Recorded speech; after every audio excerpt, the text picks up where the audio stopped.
हाँ बच्चों, तो ये क्या है, गोलीय दर्पण से संबंधित कुछ परिभाषाएं। ओके, तो ये मैंने क्या लिया, पहले अवतल दर्पण। ये मैंने अवतल दर्पण लिया है, ठीक है। तो मैंने आपको बताया था, ये जैसे एक गोला होता है, ये अवतल दर्पण है और इसका केंद्र कहाँ होगा, इधर होगा, ठीक है। तो ये केंद्र हो गया आपका, ठीक है। तो इस केंद्र को हम बोलते हैं सी, यानी वक्रता केंद्र। ओके, और ये जो गोलीय दर्पण है, ये जो मतलब ये दर्पण है, इसको हम बराबर भागों में बांट देंगे जैसे। तो ये जो बीच का पॉइंट होता है, इसको बोलते हैं पी, यानी कि ध्रुव। ओके, और अब ये बताओ, पी से सी तक हम जिस लाइन से मिलाएंगे, मतलब पी से सी तक हम जिस लाइन से मिलाते हैं ना, जिस रेखा से, उसको बोलते हैं मुख्य अक्ष। ओके, क्या बोलते हैं, मुख्य अक्ष। तो अब जो सी और पी के बीच की डिस्टेंस है, इसको बोलते हैं हम आर। ये क्या होती है, हमारी वक्रता त्रिज्या। और ये किसके बीच की है डिस्टेंस, पी और सी के बीच की।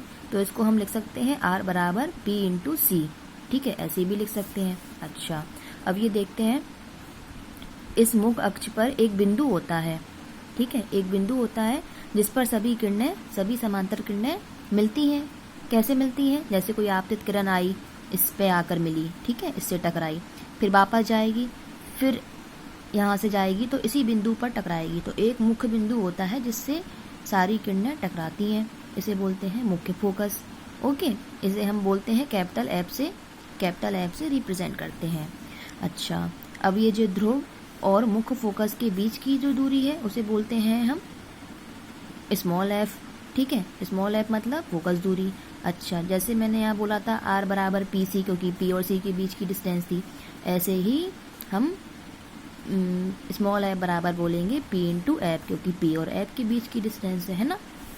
अच्छा, ये सारे हो गए इसके कुछ संबंधित पद हो गए, इससे संबंधित यानी परिभाषाएं बन जाएंगी यहाँ से।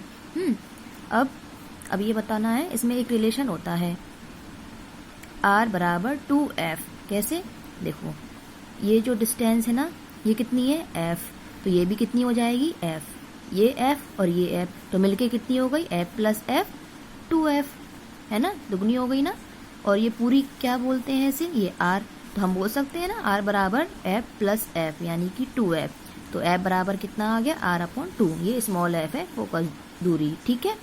ये रिलेशन होता है इसमें, जो मोस्ट इम्पोर्टेंट होता है न्यूमेरिकल्स के लिए।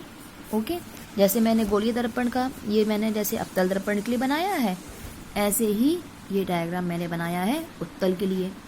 उत्तल के लिए भी समझ में आ रहा है ना, ये ध्रुव हो गया, ये आपका वक्रता केंद्र हो गया, ये वक्रता त्रिज्या, वही सारी चीजें हैं, समझ में आ रही है।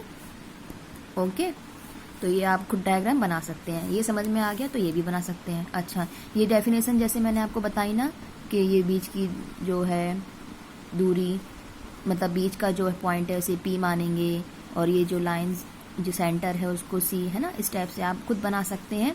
और ये सारी डेफिनेशंस हैं वो इधर पे लिखी हुई हैं। देखिए, ये देखिए मुख्य अक्ष है, बताया था मैंने मुख्य अक्ष क्या होता है, ये जो लाइन होती है गोलीय दर्पण के ध्रुव तथा वक्रता केंद्र को मिलाने वाली रेखा, पी और सी को मिलाने वाली रेखा, है ना।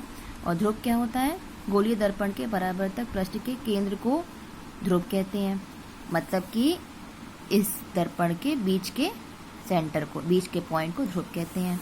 ये सारी डेफिनेशंस हैं जो मैंने आपको यहाँ समझाई है, आप चाहे तो अपनी लैंग्वेज में भी लिख सकते हैं। ओके, अच्छा, एक दौरक होता है। दौरक क्या होता है, परावर्तक गोलीय तल की चौड़ाई, मतलब ये जो दर्पण होता है कितना मोटा है, कितनी इसकी चौड़ाई है या व्यास है, तो ये इसका दौरक हो गया। वक्रता केंद्र मैंने बताया ही है, एक सेंटर होता है, ठीक है, ये जो सेंटर होता है इसको वक्रता केंद्र बोलते हैं। ये सारी डेफिनेशंस लिखी हैं, ये मैंने अच्छे से लिख दी है यहाँ थोड़ी, ठीक है, और ये मैंने आपको यहाँ समझाई थी, तो आप अपनी लैंग्वेज में भी लिख सकते हैं, समझ में तो आपको आई गई होंगी, ठीक है। फिर वक्रता त्रिज्या है। वक्रता त्रिज्या क्या है, वही है पी और सी के बीच की मतलब दूरी है, जिसको बोलते हैं वक्रता त्रिज्या, है ना। मुख्य फोकस क्या है, जिस पॉइंट पर सभी किरणें मिलती हैं, कैपिटल एफ। फोकस दूरी क्या है, फोकस दूरी क्या है आपकी, ध्रुव और मुख्य फोकस के बीच की दूरी, F is equal to P F बोल सकते हैं। और रिलेशन मैंने आपको बताया ही था, F is equal to R by 2, ठीक है। तो आज आपको क्या पढ़ना है, गोलीय दर्पण की डेफिनेशन, इनके प्रकार और इनसे संबंधित कुछ परिभाषाएं होती हैं, ये आपको पढ़नी है, ओके, और कॉपी में काम करना है।